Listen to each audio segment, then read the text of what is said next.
This is the DJ Henderson podcast. Today's guest is a Canada native who hails from Halifax, Nova Scotia. At a young age, he made the sacrifice to move to America to pursue his dreams of playing basketball. Since then, he's become a high-level player and is currently at the University of Indianapolis. Josiah Tynes, welcome to the show, bro. What's good, my boy? Nothing much. Thanks for being a part of this, taking your time. I appreciate it. For sure. Always. Tell everybody where you're from and talk about your upbringing. Man, I'm from Nova Scotia, Canada. Small city in Nova Scotia called Halifax. Tough neighborhoods. Not really a lot of people make it out of there. But, it's loving. It makes me who I am today. I wouldn't trade it for the world. I love being from Halifax. And, yeah, man, that's it. How'd you start playing basketball? My brothers play. I had three older brothers. They play basketball. So just going from watching them, started when I was like 5 years old. And from there, I didn't even take it really that serious. I was just playing because that's what I seen. I was a three-sport athlete. I played hockey, basketball, and football. But basketball just took off. Everybody was like, man, you pretty nice. I was getting tall. I was tall at a young age. And I just took it and ran with it. Talk to me about the overall basketball scene in Canada and how it's grown from your perspective over the years. It's been tough. I mean, when I was young, it was a couple players. I mean, like the universities down there, I thought those guys were going to the league. But, as I grew older and I seen so many more players play, I'm like, man, it's a long way Canada got to go. But now, I mean, I feel like Canada's neck and neck. I mean, America's always way more people there, so they always gonna have the upper hand. But as of Canadians, Americans, I think we neck and neck. And as long as Canadians just stay home and play and not come to America, I feel like we'll be on the rise. Yeah, on a previous episode, I talked to Yao about that, and like I said on that episode, a long time ago, it was kind of just like a couple players from Canada. Nobody, like, it was always like Steve Nash, people like that, like the famous people, but basketball wasn't as big. And over the years, just as I've grown, as time has passed, there's been so many more like prominent basketball players from Canada that have just came through the ranks. And it seemed like before, like you said, like you talked about Canadian players staying home and playing. But before, it seemed like in order to make it playing basketball and being from Canada, you had to come to America. And now it's more so like you're more so able to stay in Canada and get exposure. Talk to me about that. Yeah, like, I mean, everybody from Canada, like, me growing up, I'm not that old, but me growing up, you had to go prep first. And for us, when you say prep, it was coming to America to play. But now, I mean, you could say I'm going prep and be staying in Canada. And it's players in this year's upcoming draft that went prep in Canada and opted to skip college and go right to the draft. So I just feel like, I mean, the players are obviously developing at a higher rate than they ever were. We got guys that are like phenoms, if you want to say, like coming up 2023, dunking, doing crazy stuff. So I just feel like it's way more easier. Like, well, scouts are really like looking at Canada way more than they were, because if not, you had to go to America to be seen. So now they're looking at Canada, and it's just bringing more players, seeing diamonds out of the rough that maybe wouldn't have seen, because everybody don't got the option to go to America. It takes money to do that. It takes sacrifice. Everybody don't want to leave their home. So now that there's more eyes on Canada, I feel like that's why we're seeing more and more people come from Canada, go to the league, go play college ball, shit like that. Who are some of the good players that you've played with and against that are from Canada? Yeah, it's tough. It's a lot. I ain't gonna lie. It's a lot of players that I played against that don't really got names like that people wouldn't know. But I mean, I guess off the top of my head, I played against Lugens Dort. When I played in Canada, actually, he was on AI. I played him 4 times. He probably averaged 40. I mean, in the NBA, he's looked at as the only defender, but I've seen him do way more. So like stuff like that. I mean, who else I played against? Marcus Carr. I played with him and against him. He was on Northern Kings, the older team. He goes to Minnesota right now. He was kind of like, for me, one of my like guys that I looked up to, kind of. I mean, we're the same age, but he was on always on the older team. And now seeing him, he's probably gonna, after this coming year, enter the draft. Just seeing his success is crazy. But it's been plenty of players like that you know all the big time players that I've seen that are on top 100 lists. Like I don't really, it's cool, but I've seen some players that got it out the mud type. So they don't really got names. So if I say them, they ain't gonna ring no bells. But definitely, there's some guys there. For sure. Hey, you experienced like with Northern Kings? I mean, it was tough. I got some stories, man. First off, in Northern Kings is an AAU program based out of Ontario. Well, originally it was based out of Ontario. Now it's expanded. Like there's a team in Nova Scotia now, largely because of me. Not to toot my own horn, but because I was one of the first people to come from there. But it was based in Ontario. Nova Scotia got this guy. He's like the messiah of basketball in Nova Scotia named Putty Provo. He put me in contact with Vidal, who's the director of Northern Kings, the owner. He was like, we got this kid. He's probably the best his age here. Let him come try out for the team. I was ninth grade there. For us, it's still middle school. So I was still in middle school. And that summer going to 10th grade, went to try out for Northern Kings. I probably didn't even think I was going to make it. I was just like, I'll go try out because he said, go try out. And, I got there, and there were so many players that were just, like, going crazy. Like, I had never seen it before. I was like, man, it's really other players. I thought I was the best because where I was from, like, there was only, like, one or two people that could, like, keep up with me. And I was like, man, I really ain't even that good. So then, I was a bigger guard, 14U, wing, like, grab rebounds. I didn't even do the stuff I like. I didn't go score, like, play defense. I was going to grab rebounds, everything. Ended up making the team. Almost got sent home because when we actually got started with practice, I was out of shape. And again, like, because there's so much of a different level in Ontario than there's in Nova Scotia because they were just way more advanced, I was able to get away with not being in shape, and it just looked like I was way better than everyone. But that stuff came to light when I played against them. So as the years go on, looking up to like the older guys they had in their program, because that organization is like, it's like a family.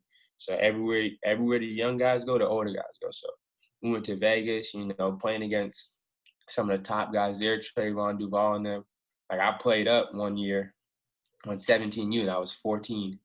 Didn't get many minutes, but just seeing them, like seeing how they played, it really developed. And then, I got to my 17-year, and before 14U, we were not sponsored. 17-year, we gained so much attraction. We ended up being sponsored by UA, going to the biggest tournaments in the world, playing against the top 100 guys, Nico Mannion, Josh Green, and them. And it just, I feel like Northern Kings really, like, it definitely created the player I am today, but it really, that's how I built my name. So that's why I shout out their organization for that. You just touched on it a little bit, but talk about how important it is sometimes playing up and just being around older players and things like that, just becoming how it makes you a better player. I mean, you got to be a sponge, and that's with anything, coaches, mentors, basketball players that are older than you, even basketball players that are younger than you. You don't know everything. So me being a sponge, 14-year-old, some 14-year-olds would have sat there and pouted like, oh, I'm not playing. I mean, I went there. I wasn't even expecting to play. I was just going for the experience. End up getting like 5 minutes a game, get in there, show what you can do, but also like, take little moves and like routines and stretches and stuff, like just stuff that older players and more experienced players do. If you do that at a young age, you can only be better. So the main thing is just be a sponge and, take what you see, and if you want to use it, if not, that's on you. What was it like when you moved to America from Canada to start high school? It was different, man. I came from Canada. I went to school in Missouri, and my parents didn't get to come with me. I had to stay with a house family. Yeah, it wasn't the first time I was on my own because I moved to Ontario, like I said, but it was the first time I was being out of the country on my own. And I mean, it was great. We had a good team, played in a great conference, MCC in St. Louis, Chaminade, Jason Tatum, and them. Um, we had our coach though. His name is Blake Ahern. He's a 2019 G League Head Coach of the Year, and his team actually won the championship that year. He was really just, he's another person that really made me who I am today. He's really on me hard, and it was tough because I couldn't go home and be like, Mom, this coach is on me, like this, and that. I had to call them and FaceTime them. So it built mental toughness for me. Um, it was different, like the culture. Everybody took it way more serious than in Canada. Like in Canada, basketball's serious, but hockey's the number one sport, so it wasn't as serious as how they take it here in basketball. Like you can't lose, or people are gonna be really upset, like stuff like that. Like I mean, I was always a competitor, but seeing that type of stuff, I was just like, man, these guys like really love the game, and that's probably the biggest thing, like from seeing the culture is way different. I think that kind of just shows like your maturity, because a lot of people wouldn't even be able to make that transition. A lot of people can't move from a different city in their state, let alone go from a country to a different country and stay with a host family. And the way that you were able to handle that and still be successful, that's definitely big time. What were you able to accomplish throughout your high school career in Missouri? The biggest thing probably that I accomplished was we made it to the state championship, not the state championship, the state tournament. And in round one, we beat Webster Groves, which is like a historical team in St. Louis. They had 2 top 100 guys, 1 top 10 guy, Cartier Gordon. He was top 10 on USA team, and Courtney Ramey, who's now at Texas. That's like team wise, and personally, probably one of my probably is my biggest thing that I accomplished was I was named to the BioSteel All Canadian team. That's like in Canada, that's like McDonald's All American here. Top 24 players in Canada, that are from Canada, and I was actually named to that in 2017. Yeah, 2017. And that's probably the biggest thing. That experience was great. Some NBA players from Canada came out to the event. It was very fun. What was it like being a part of that? I mean, you're around the best players in Canada, essentially. I mean, some people might say they got snubbed or whatever. But, I mean, they treated it just like the McDonald's All-American. We went around, did like little community events, did a 3-point contest, Rising Star game for like the younger players, like juniors and sophomores, and then seniors got to play in the older game.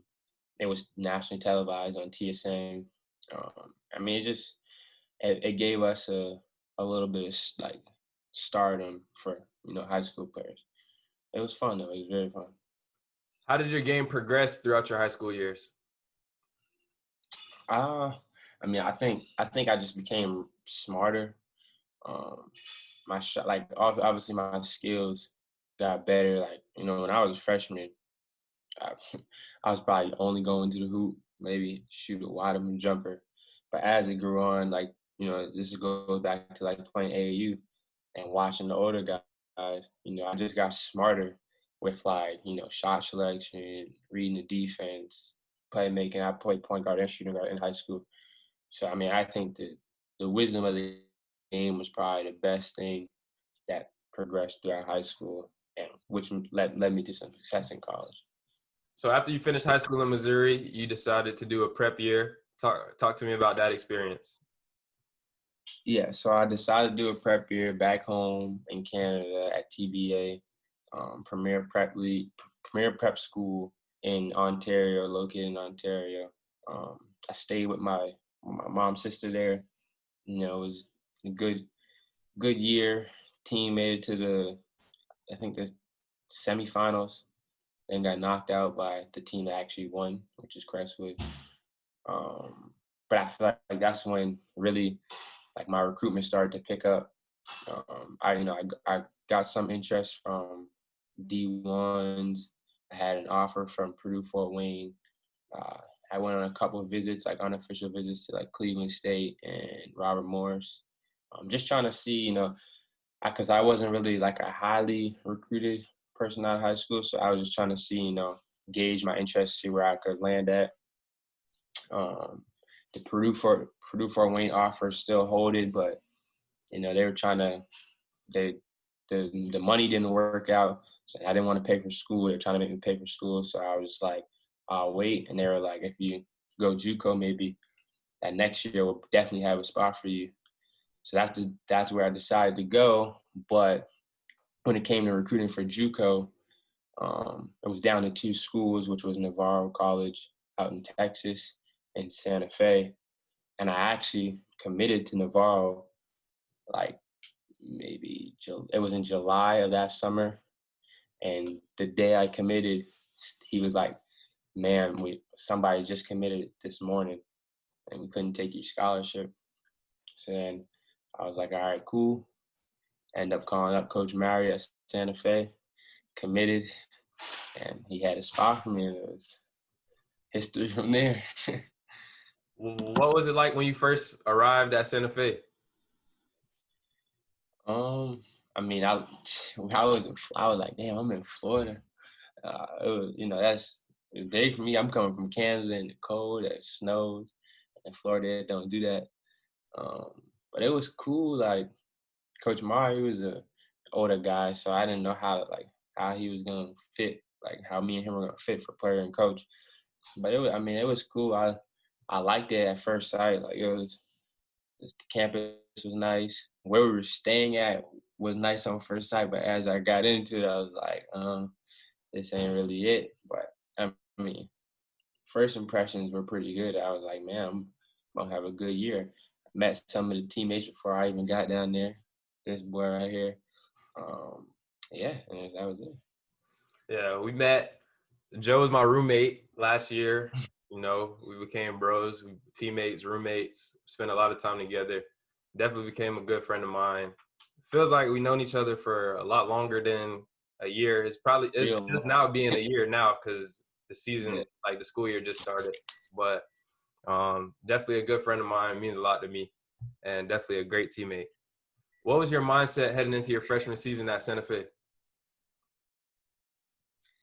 I mean, believe it or not, like when I came here at Santa Fe, I knew I had that offer at Purdue Fort Wayne.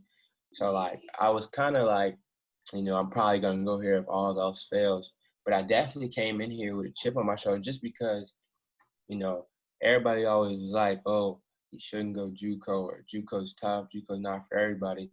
So I mean, I'm that guy that I like taking on challenges with full head of steam. So I was like, I'm gonna come in here, and I also knew that they didn't win in a long time. Like, I think it was like 2013. So I was like, I'm gonna come in here and try to lead these guys to the championship.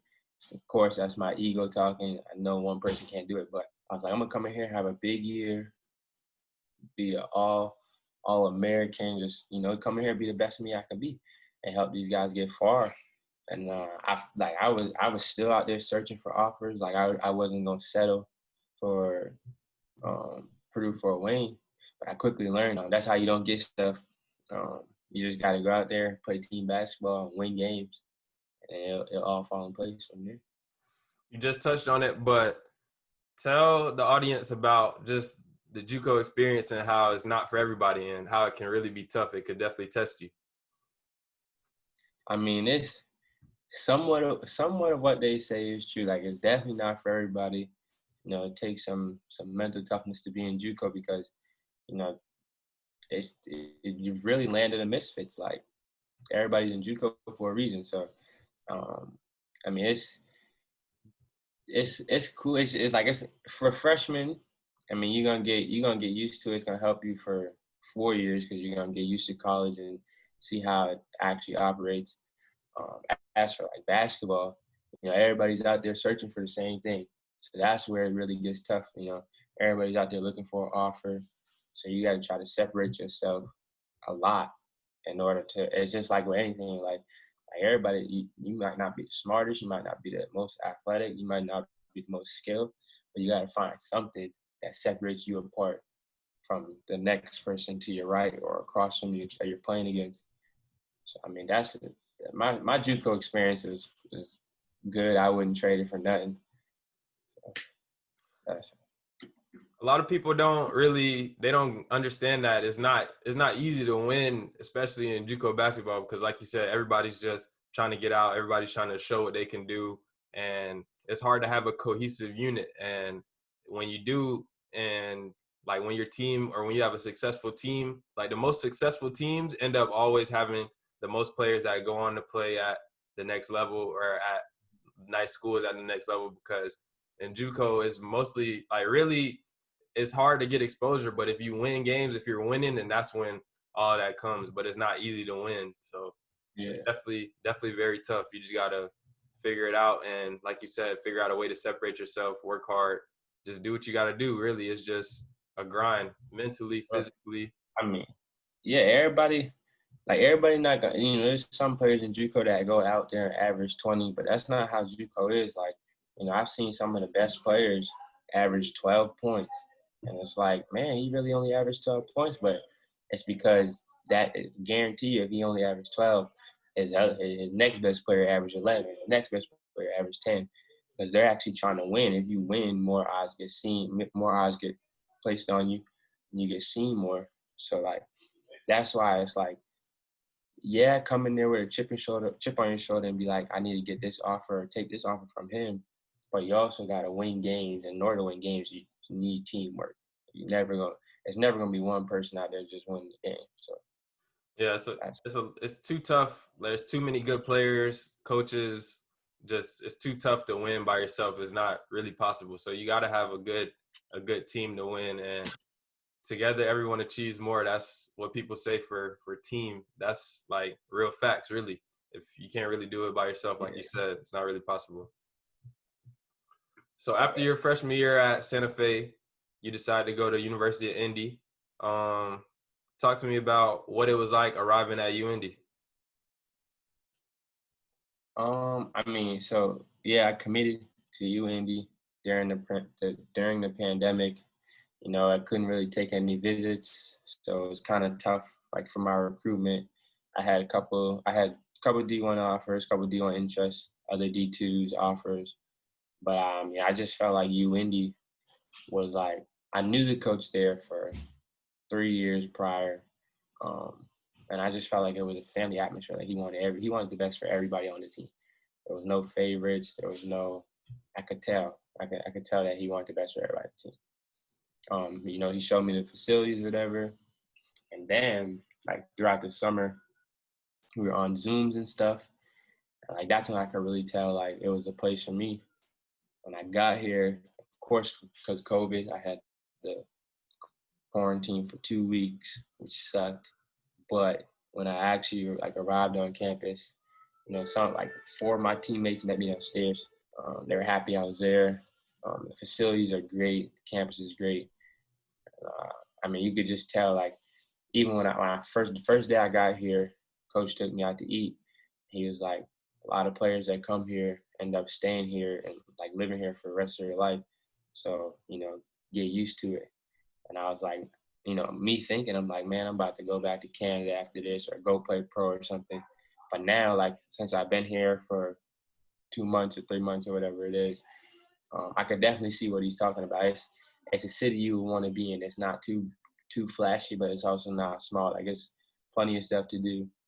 I mean, it's pretty cool with me. So, What's been the biggest difference in like the lifestyle and just everything in general coming from junior college in Santa Fe versus being there at University of Indy? I mean, at JUCO, they kind of like, guide you through, hold your hand. When you had a 4-year, it don't go like that. You're a man, you gotta, go do it on your own, go figure it out. Especially like with the Zoom stuff, like for classes, like they gonna have like some help for you, some academic help, but they ain't gonna do it all for you type stuff.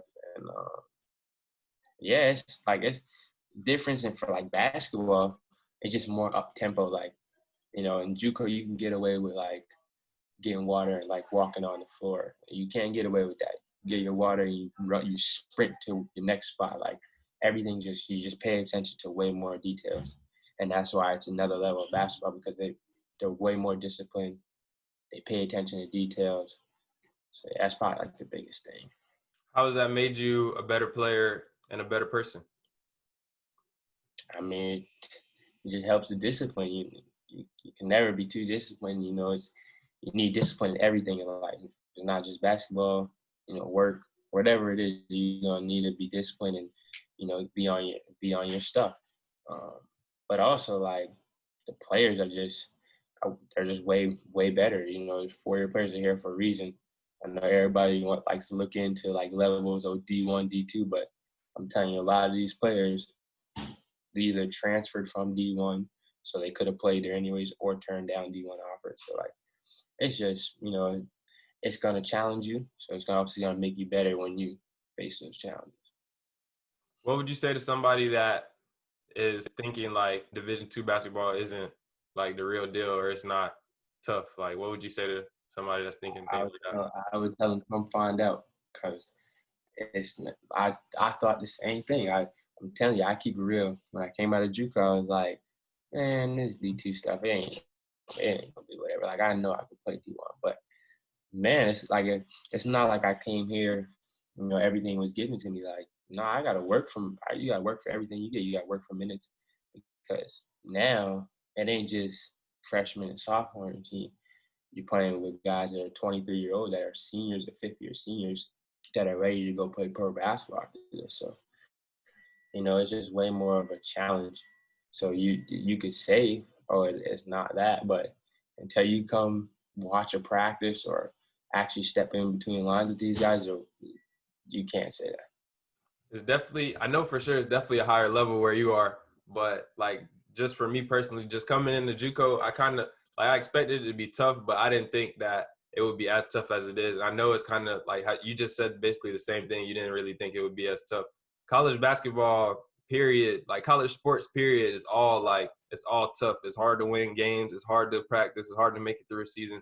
It's tough. Like, it's not easy. It's a reason that people play in college and so many people don't get the opportunity or don't make it or don't continue to play when they do make it to college. So I think that you being able to adjust there and making the best of your opportunity, that's big time for sure.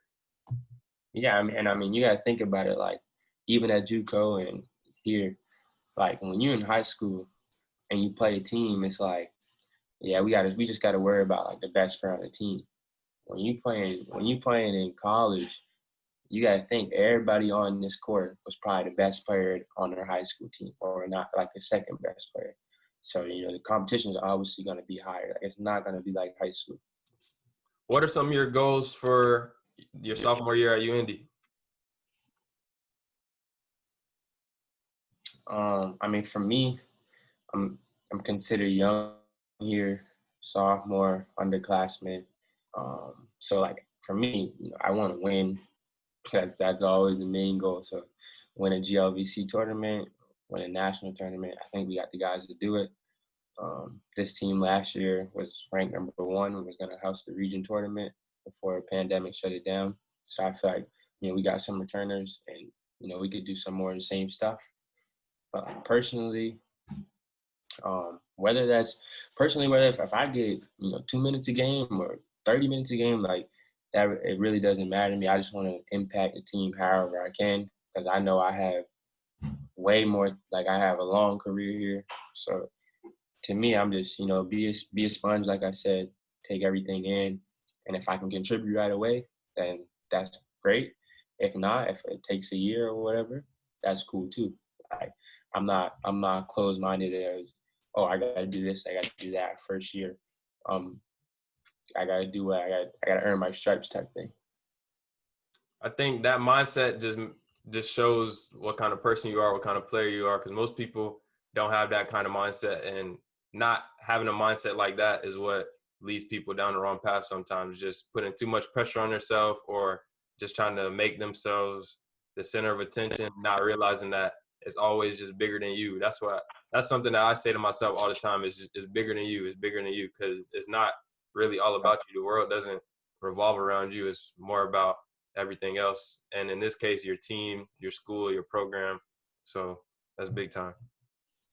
Um, man, I mean, I feel like my best asset is the knowledge of the game. I just know where to be. Like on defense, I know where to be all the time. I do the right things. But like for my skill set, shooting has always been a strength of mine. Uh, Leading me open is going in. Um, it's always room for improvement. Like for me, I gotta improve my dribbling. I guess my dribbling's cool, but I would love it to be tighter. Um, but for me, if you haven't seen me play someone that was like, man, you need to see this guy play. Is he gonna work hard? And he's tough. He's a tough guy. He's gonna go out there and take charges and do what it takes to win the game.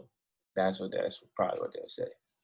That's what I would say too. I would just say you're a winner. Like, you make winning plays, and that's what people like. That's what coaches like. That's why you've been so successful this far, in my opinion. It's not all like, obviously you're a good shooter, a good offensive player, but just making winning plays and being able to contribute to your team in other ways than just scoring buckets, I think that's the most important part of your game.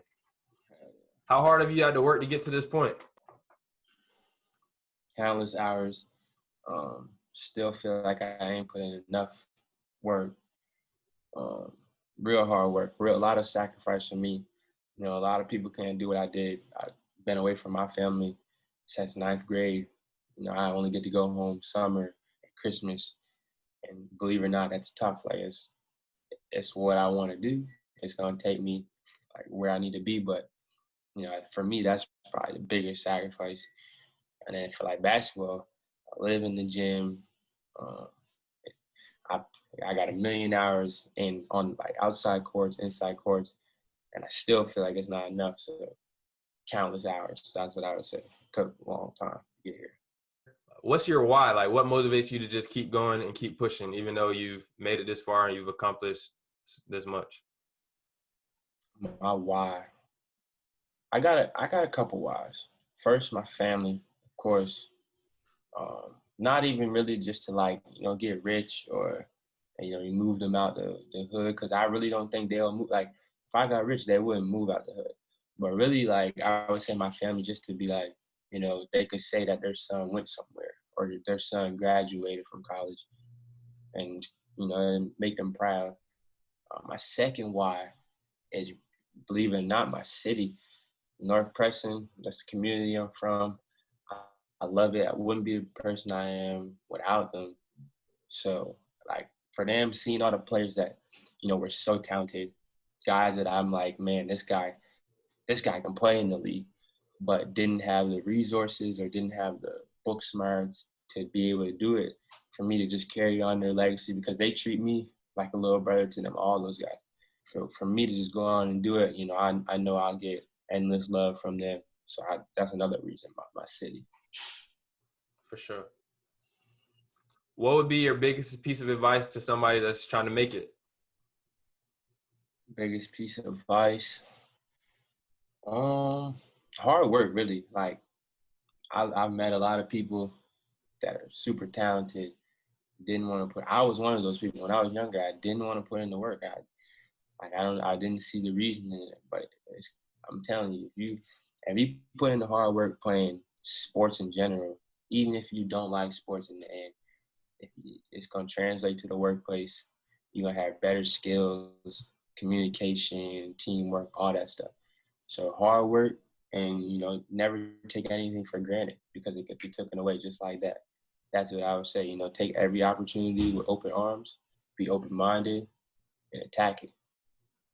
I think what you said was big time about just working hard and it translating to real life. Me personally, I tell people when I talk to people that I think personally that sports is the best metaphor for life that there is, because in sports you gotta learn how to be a team player. I mean, if you're playing a team sport, of course, you gotta learn how to be a team player. You got to learn how to deal with people's personalities. You got to learn how to be coachable and take criticism, constructive criticism, or even just like getting yelled at, whatever the case. Like, usually it's so much that sports just teaches you about life that you can't really get anywhere else. It can't be imitated anywhere else. So I agree with what you said there. So now we're about to do the speed round. A couple quick questions. Just let me know what you got. What's your favorite thing to do in your free time? Video games. Play 2K. What 2K builds you rocking with this year? 2-way sharp. 2-way sharp. Who are your top 5 favorite rappers out right now? Rod Wave, Meek Mill, Drake, Polo G, G Herbo. What's your go-to fast food restaurant? Go-to? Here, it's called R&R. It's a wing. It's like kind of like Wingstop, a little wing joint. Okay. R&R. If you could have one superpower, what would it be and why? I'll be invisible. Because if you think about it, if I want to be rich, I could go rob a bank. If I want to go in I'll just be invisible. What are you studying at UIndy? Business administration. Yes, sir. What's something that you like to do that most people wouldn't know that you do or that you're able to do? I sing. And dance. I sing and dance. I would say I'm an entertainer because some people say I'm funny. I don't really know, but it's cool. I'm an entertainer. I sing not in front of other people, but I definitely got a little bit of pipes in me. My dog can sing and dance. For real. Who's been the biggest influence in your life this far? That's tough. Biggest influence in my life gotta be my mom. I would say my mom and my dad because they work hand in hand. They're hard workers. That's all they do. So when I see that, like, it just, that's what I want to be, a hard worker. Someone that they don't complain. I ain't gonna complain. They're probably my biggest influence, like normal people. What do you want to improve the most in your game?